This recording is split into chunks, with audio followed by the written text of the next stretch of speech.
Hi everyone, this is Master Matt, and today we're going to be talking about how to improve the strength of our Sidekick.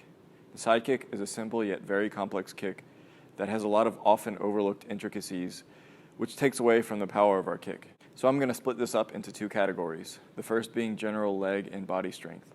Obviously, if you have a stronger leg and a stronger body, you're going to have a stronger Sidekick. So you can further develop the strength of your legs by performing these free weight or body weight exercises such as squats, lunges, deadlifts, or there's many others.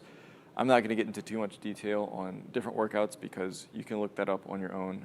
But just in general, strengthening your legs is going to strengthen your kick. Side note, building up core strength is also very essential in performing the Sidekick and just everything else that we do with our bodies. You know, our legs might be the primary thing that goes into the Sidekick, but having a strong core is very important to give us a base and give us better balance and stability when we're performing a kick.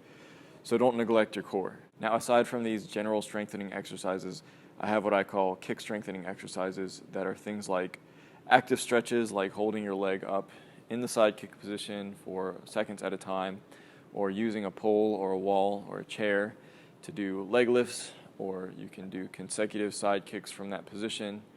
And that's really going to build up the direct muscles that are associated with your Sidekick. So those are also important and good for you to practice if you want to have a stronger kick. The second category that I wanted to talk about, and probably what you came to this video for, is the technique of the kick itself. You know, these are things that you could be doing wrong, that you could fix today and automatically have a stronger Sidekick, whereas the strengthening portion takes time for you to develop those muscle fibers to have a stronger kick.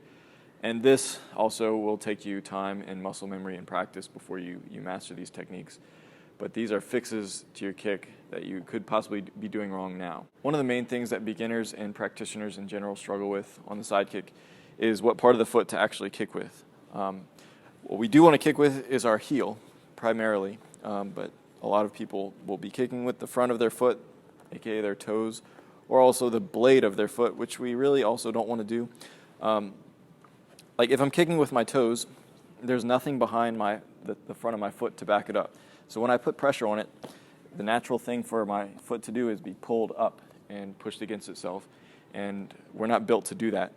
And if I kick with my heel, on the other hand, I have my entire leg, my knee, my hip, all the way up into my midsection, backing up the kick, which is the strength of my body.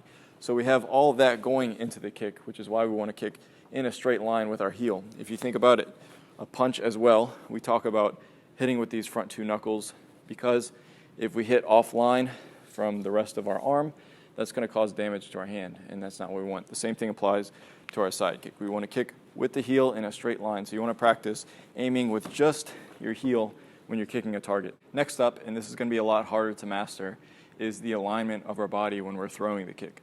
So just like we were talking about, we want all of our body to be part of this kick, and the main thing you want to focus on is when you're aiming for the kick is to have your heel in line with your hip, which is also in line with your shoulder. And I didn't understand what that meant at first. So I'll show you looking down the line of the kick, which I'll be in line with the camera. I want my heel to be in line with my hip and in line with my shoulder. That way, when I'm doing this kick, all of this is going to go straight out into the kick.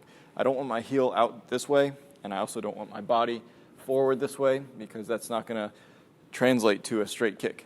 So if you have this straight line down, then you shouldn't be making this next mistake, which is kind of doing a roundhouse kick from the Sidekick, and that's what happens if my heel is out of line with the rest of my body. If I'm trying to straighten my leg out, the only way for it to go is across, and you'll see that when I kick this target, that my energy is not going into the bag, but it's coming across the bag, and that's definitely not going to make a kick stronger. So the easiest way to imagine this kick is like you're throwing a punch from your hip using your foot, so that you're doing it in one straight line. Now lastly, you want to make sure that you're turning your body enough when you perform this kick, and a couple of simple ways to monitor that is by looking at your ground leg. You want to make sure that that is turning 180 degrees to where your heel is facing into the kick. Therefore, that is going to aid into the power of your kick. As well as your kicking foot, you want to make sure that that foot is placed sideways on the target instead of diagonally or even straight up and down like this. This way you know that your hip is not going to be turned over the kick, and you'd only be pushing here with your knee, which is not nearly as strong as the biggest muscle in your body, which comes from behind the hip. which we can throw into the kick.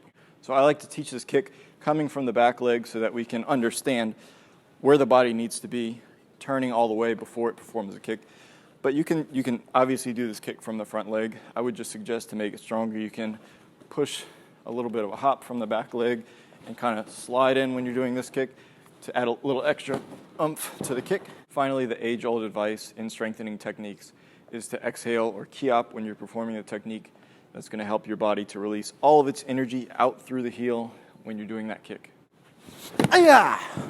So to recap, make sure your heel, your hip, and your shoulder are all in one line when you're chambering for this kick. Make sure you're turning your body enough before you throw the kick, and make sure your hip is turning over into the kick.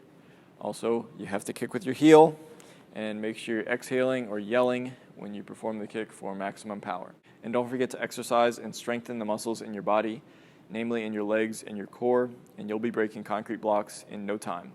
As I always say, repetition and consistency are the most important things, and all progress is good progress. So keep up the hard work. Thank you guys for watching, and keep training.